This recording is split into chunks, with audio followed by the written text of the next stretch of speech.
Abrimos el consultorio de Bolsa de Mercado Abierto. Arrancamos nuestro consultorio aquí en Capital Radio en esta tarde de jueves, como cada jueves, de la mano de Carlos Doblado, analista de Black Bear Broker. ¿Qué tal, Carlos? Buenas tardes, bienvenido. Hola, buenas tardes, ¿cómo estás? ¿Cómo ha ido la semana?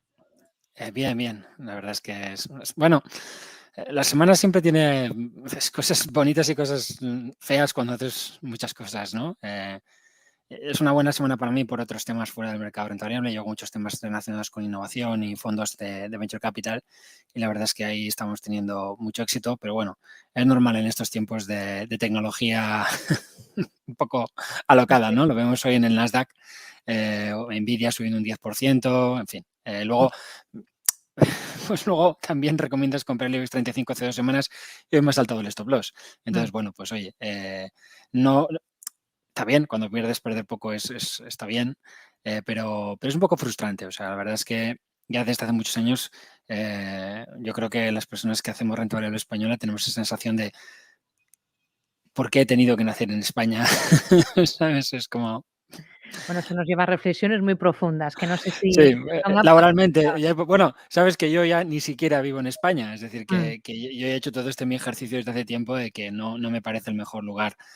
No creo que al final la suerte determina muchas cosas en tu vida, ¿no? Y una de ellas es la suerte del lugar en el que naces. Y por supuesto, nacer en España es afortunado, pero hay lugares cercanos que te dan un mejor entorno. Entonces, bueno, pues con sus virtudes y sus desastres, cada día más desastres me temo en España, pues bueno, al final la renta variable lo paga, ¿no? Bueno, nos citaba el Nasdaq, que es de lo poco Ujú. verde que tengo ahora mismo en Sí, pantalla. bueno, es que hoy está un poco en plan moto, sí, sí, sí, hoy. En el caso español, hoy el IBEX ha recortado con fuerza, bueno, un 1%, principalmente por el mal comportamiento del BBVA en cabeza de esas Ujú, caídas, un ujú. 5,5%. Así que es un valor, sin duda, que tenemos que analizar esta tarde. No sé por dónde quiere empezar, por lo concreto, por el Sí, BBVA, si por lo quieres empezamos general de por lo los índices, general, como siempre. ¿vale? En lo general yo seguiría destacando pues 3 cosas. Una, esta super resistencia del S&P 500, de la que hemos hablado durante meses, ya estamos ahí, hemos alcanzado esta resistencia. 2, la del Nasdaq, que es doble, tanto en medio plazo como en pues, un plazo más corto, corto-medio.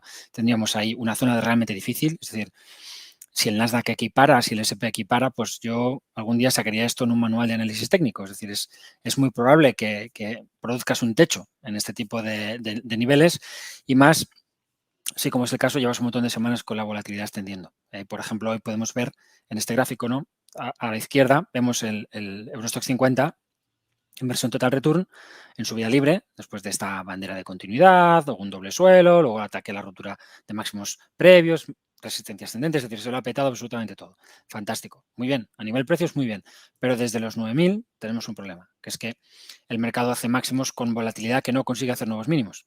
Y estos días, por ejemplo, pues puedes verlo, ¿no? Todos los llevamos desde la zona 9.200, hemos llegado a la zona 9.700 con el índice de volatilidad del Eurostoxx 50 en esa zona de los 15-16 puntos, que es un nivel de soporte muy fuerte. A poco que hoy el mercado ha hecho una pequeña vuelta en un día, que es un descansito de nada, ¡boom! La volatilidad se ha disparado. Esto puede mantenerse así mucho tiempo. Y de hecho es propio de mercados alcistas y de mercados alcistas maduros que las volatilidades aumenten. Y si nos vamos a un proceso de largo plazo, veremos, de hecho, que las volatilidades son altas en términos históricos, ya no solo en el corto plazo, sino en proceso de fondo. Podemos ver cómo en los mínimos de los últimos años, pues desde el 2014, cuando el mercado hacía nuevos máximos históricos, la volatilidad rondaba pues la zona de los 12 puntos, es decir, estaba bastante más abajo. Y en todo este proceso de máximos históricos de los últimos meses, la volatilidad se ha mantenido bastante lejos de ese punto. Con lo cual, este tipo de fenómenos, que pueden durar años, es decir, por ejemplo, en 2000 teníamos este tipo de fenómenos durante la burbuja tecnológica, pero hay que saber que ese fenómeno se mantuvo 5 años en proceso de fondo y durante mucho tiempo de una forma muy exagerada. Entonces, es un tipo de circunstancia que puedes ver en mercados eufóricos y que de hecho debes ver en mercados eufóricos y en mercados que de alguna manera caminan hacia un punto que en algún momento pues castigará fuertemente a los que mantengan acciones. Pero ¿cuándo llegará ese momento? Nadie lo sabe. Mm. ¿Merece la pena salirse cuando estas cosas empiezan a pasar para que cuando eso se produzca no te coja? No, definitivamente no. Igual que no merece la pena salirse porque el mercado esté como hemos hablado muchas veces, con sentimiento inversor desaforado. ¿Por qué? Pues porque solamente con que te suba un 50 o un 60% una vez de las que el mercado no caiga cuando está muy optimista, luego no te compensa las veces que te ha ayudado a detectar techos, como por ejemplo antes del correctivo de marzo de 2020, teníamos esas condiciones de sentimiento inversor. Pero además de eso, es bueno que busques que los precios apoyen ese problema. Es decir, que empieces a buscar elementos de corto plazo que, de confirmarse, te animen a ser restrictivo. Es decir, que además de condiciones potencialmente bajistas en el entorno de los precios, tengas elementos de precio que empiezan a decir, oye, tómate en serio esto porque la cosa empieza a cambiar. Y en ese punto, por ejemplo, por no complicarlo, en el caso del Nasdaq, en esta super resistencia del S&P 500, pues es sencillo. Si perdemos los mínimos de la semana pasada, zona 15.900, sobre todo sin irnos claramente por encima de esta zona de resistencia, tenemos un doble top muy claro. Muy claro, y a diferencia de, por ejemplo, este de aquí, que es un patrón pequeño que cumple con sus objetivos mínimos teóricos, es decir, a diferencia de este, pues tenemos problemas en la volatilidad muy evidentes que ahí no teníamos, y sobre todo tenemos esta super resistencia del S&P 500, es decir, es el nivel de resistencia más duro que el mercado enfrenta desde el año 2014. Entonces, bueno, pues podemos ver que aquí el mercado estuvo todo un año golpeando la resistencia, pum, pum, pum, pum, pum, pum, y al final se pasó pues año y medio de lateral. No tiene por qué haber ni mucho menos una gran corrección, pero sí quiero pensar que en estas zonas existe la probabilidad de que veamos un techo y, por tanto, si tengo algún tipo de circunstancia que me debilite y ya me voy al IBEX, pues me la tomo en serio. El IBEX 35 no es un índice que ahora mismo sea problemático. Es decir, yo me tomo el IBEX 35, lo tengo aquí con dividendo ajustado. No es problemático, es una tendencia alcista absolutamente clara. Y mientras no perdamos los mínimos de junio, pues ahí está, no hay ningún problema. De verdad, no hay ningún problema. Pero puedo ir acumulando elementos. Por ejemplo, puedo darme cuenta de que en este rally he tocado el techo de mi canal alcista principal. Evidentemente, tengo que saltar por encima para tener espacio. Honestamente, yo creía que iba a pasar. Hace unos días, cuando el IBEX rompe esta lateralidad, muy celebrada por los analistas técnicos, porque superamos los 9.000 puntos, pues él es claramente de continuidad. ¿Hasta dónde? Hasta tu primera resistencia. Los analistas técnicos, as usual, ¿vale? Están así un poco con su cara un poco extrañados diciendo, ¿cómo puede ser? El IBEX ha girado aquí de la nada, ¿no? No se ha girado de la nada, se ha girado en su maldita resistencia. Pero para darte cuenta de eso, tienes que pasar del IBEX 35, price return, y fijarte en el IBEX 35, total return, algo que la gente tiene la manía de no hacer, aunque cada vez hay más gente que lo hace y no lo confiesa, porque claro, son tantos años haciendo otra cosa que parece que si ahora digo, que me lo he mirado, pues como que, pues oye, yo también lo hice en su día. Tuve que reconocer que había una forma un poco menos mala de hacer las cosas. Y siempre lo digo así. Cuando nos acercamos al mercado debemos ser conscientes de que estamos ante un hecho social, que la realidad y la percepción de la realidad son distintas, que existe un sesgo entre la realidad y lo que podemos percibir de ella, que el conocimiento es imperfecto, que hay tantas cuestiones que nos alejan de poder saber dónde estamos, que es bueno que sepamos que nuestras herramientas pueden ser malas o muy malas o regularmente malas, pero siempre malas. Es decir, no tenemos grandes herramientas para acercarnos a lo social. Esto no es ciencia. Entonces, bueno, pues podemos tener algunas un poco menos malas. Yo parto de esta idea de que el total return es menos malo por una cuestión racional de la que hemos hablado muchas veces. Entonces, esta zona de resistencia es más importante de lo que podía parecer. Y hoy a lo mejor luego me arrepiento de haberme dado cuenta que aquí hay una resistencia porque el IBEX se vuelve al alza, porque todo el mercado va para arriba. Pero al final, lo que yo sí sé es que tengo esa super resistencia del SP, que tengo esas divergencias de volatilidad, que tengo una serie de cosas que ya me hacían ser reacio a tomar una gran posición cuando el mercado rompía al alza. Y cuando la planteo, tanto en el Confidencial como en Blackbird, lo hago tomándome esta directriz alcista y diciendo, bueno, podríamos llegar a ser incluso muy agresivos y ponernos un stop aquí debajo. Entonces, ya ni siquiera me voy aquí, aunque la idea era, por debajo de aquí ya hay más tendencialidad, problemas y, por supuesto, bajo los mínimos de julio, tengo cambio de tendencia.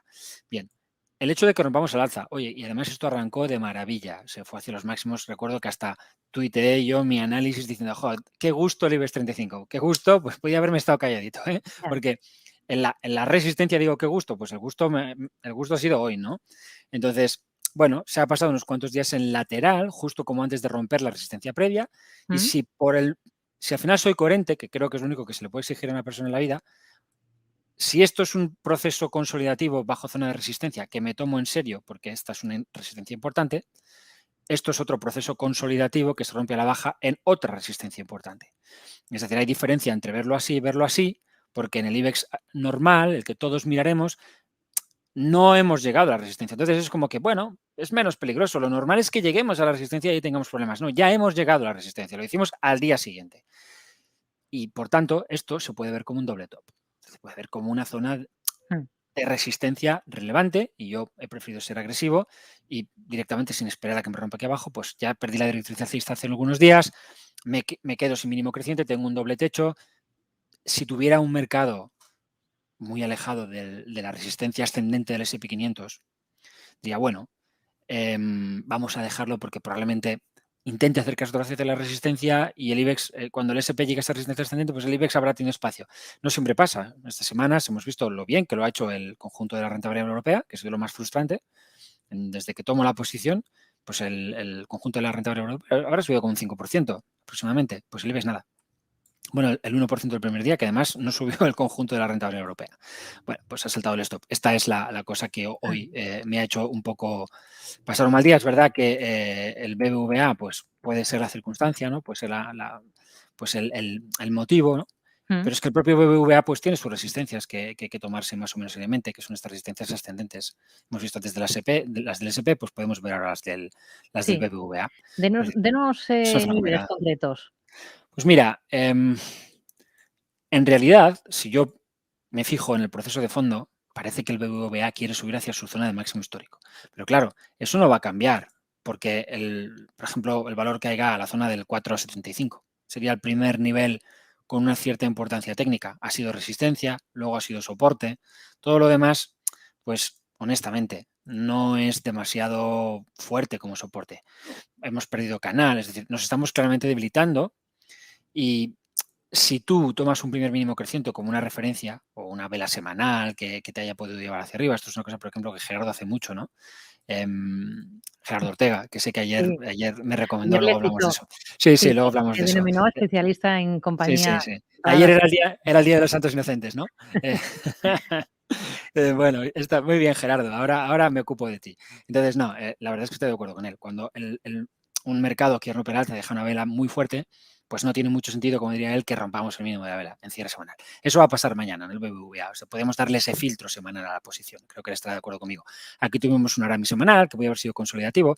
Nada demasiado arriesgado. Bueno, o sea, demasiado obvio hasta que han empezado a tirarse las cosas. Vemos que ese mínimo semanal además es un mínimo en gráfico diario y hoy lo hemos roto. Entonces, bien cierras la posición porque eres muy agresivo, bien lo haces mañana porque eres muy agresivo. Todo esto seguirá siendo agresivo, es decir, todo este proceso de subida no cambia por el hecho de que perdamos un primer mínimo. Es más, hay que darse cuenta de dónde viene esto. Hemos hablado también en tu programa en alguna ocasión. Esto viene desde unos soportes que son absolutamente brutales en el largo plazo. Entonces, lo normal, cuando haces este tipo de esfuerzos, como por ejemplo pues en el año 2008, que el BBVA se cae hasta sus mínimos de la década anterior, es que si recuperes muy fuerte. Entonces, ¿hasta dónde? Pues hasta las primeras resistencias. Aquí podemos ver las primeras resistencias en el BBVA, es más o menos ahí donde la cosa llega, y lo extraño sería que aquí no lo consiguiéramos. Si bien yo puedo hacer este ejercicio, que es decir, no, pero es que la primera resistencia del BBVA está aquí. Entonces, cuando tú vas uniendo cosas, cuando vas uniendo gráficos, te das cuenta de que hay niveles que son más susceptibles de generar techos que otros. Y este para el BBVA es un nivel fastidiado. ¿Por qué? Porque esta es la directriz bajista principal y ahí vamos a ver presuntamente una vuelta mensual. No creo que esto, lo que queda de mes, cambie mucho. Eso no es lo que tú quieres ver en la directriz bajista ni lo que quieres ver en su gran resistencia horizontal. Por tanto, si yo tuviera una posición tomada, pues seguramente la estaría como mínimo reduciendo. Más por la zona, por la zona, es decir, porque esta es una zona de verdad importante. Ejemplo, por ejemplo, yo tengo una estrategia hace mucho tiempo en Acerinox, parecida a esta, ¿no? Pero fíjate lo que Acerinox hace en esas super resistencias. Entonces, eso es algo que a un analista técnico tiene que tomarse en serio. Entonces, lo que está pasando en Acerinox, pues podría no ser preocupante si no tuviéramos estas resistencias. Vamos a dejar un patrón envolvente mensual, pero es que sabiendo todo eso, y yo he mantenido abierta mi posición, pero he reflexionado sobre ello con los lectores y tal, fíjate el doble techo que deja ya Acerinox aquí. Entonces, si quieres ir más rápido, no quieres esperar al cierre mensual, pues ya con este doble top en esa zona de super resistencia ya empiezas a aligerar tu posición.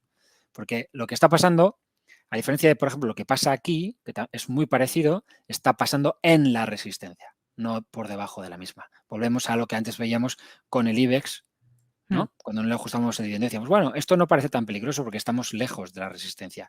Es el mismo argumento, que todo lo que pase en una zona complicada, pues es más relevante.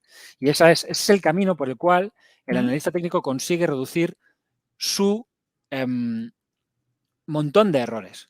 Cuando tú buscas lo que se llama fiabilidad, que no es necesariamente lo más importante, pero cuando quieres equivocarte menos, y es bueno equivocarse menos porque a nuestra mente no le gusta equivocarse y no somos máquinas, la fiabilidad aumenta cuando tú tomas en serio los patrones que van en la dirección de la tendencia principal, que están apoyados por correlaciones consistentes y que se mantienen en el tiempo, que se dan en áreas importantes, que apoyan diferentes elementos. Siempre me ha gustado decir, desde que soy muy joven, que el análisis técnico es una especie de puzzle.